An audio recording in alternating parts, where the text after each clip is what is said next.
ગુજરાતના તત્કાલીન મુખ્યમંત્રી નરેન્દ્ર મોદી દેશના પ્રધાનમંત્રી બન્યા ત્યારે અલગ અલગ કાર્યક્રમો ચલાવવામાં આવ્યા હતા. એના પહેલા નારાઓ પણ આપવામાં આવ્યા હતા. એમાંનો એક નારો છે ને એ બહુ ફેમસ થયો હતો કે બહુત હુઈ મહંગાઈ કી માર અબ કી બાર મોદી સરકાર.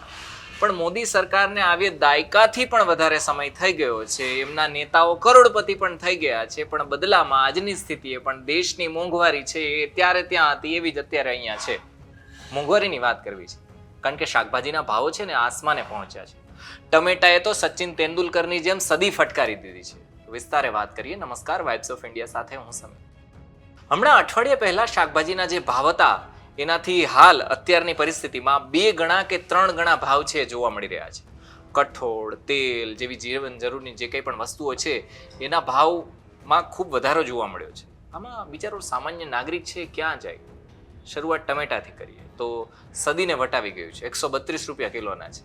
ફ્રેન્ચ બીન્સના 365 રૂપિયા છે. ગુવારના 200 રૂપિયા છે કિલોના. કોઠીંબા કિલો 180. દૂધીની વાત કરીએ 110 રૂપિયા. મરચા 270 રૂપિયા. લસણની વાત કરીએ 375 રૂપિયા. ફુલાવરના 150, રીંગણાના 140, ભીંડાના પણ 100 થી વધારે એટલા થઈ ગયા છે. હવે તમને સવાલ થશે કે આટલો બધો ભાવ વધારો જે કંઈ પણ છે અચાનક કેમ થઈ ગયો? તો એની પાછળનું કારણ છે કે ગુજરાતમાં શાકભાજી છે એ વધારે એટલા બધા ઉગી નથી રહ્યા, અને જો સારી ભાષામાં કહીએ તો ઉત્પાદન નથી થઈ રહ્યું. ગુજરાતમાં વધારે નથી એટલા માટે બીજા રાજ્યોમાંથી આપણે લઈ આવવું પડે. માત્ર શાકભાજી જ નહીં પણ દાળ ને ખાવાના તેલના ભાવ પણ વધ્યા છે, આપણે જાણીએ છીએ. અમદાવાદ એપીએમસી છે, બરોબર, હમણાં એમાં જે તે સમયે દિવસમાં 17 લાખ કિલો શાકભાજી આવતું હતું, જેમાંથી આજની તારીખે જો વાત કરીએ તો 12.5 લાખ કિલો જ આવી રહ્યું છે. એટલે 26% ઘટાડો છે જોવા મળ્યો છે.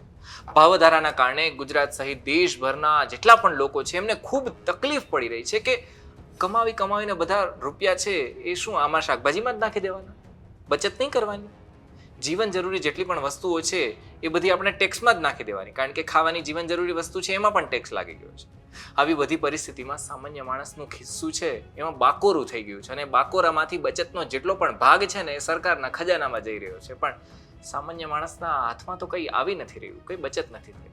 આ મોંઘવારી બાબતે આપનું શું કહેવું છે અમને કમેન્ટમાં લખી અને જણાવો, કારણ કે આનાથી કોઈ એક વ્યક્તિ જ પ્રભાવિત નથી, આખો દેશ પ્રભાવિત છે.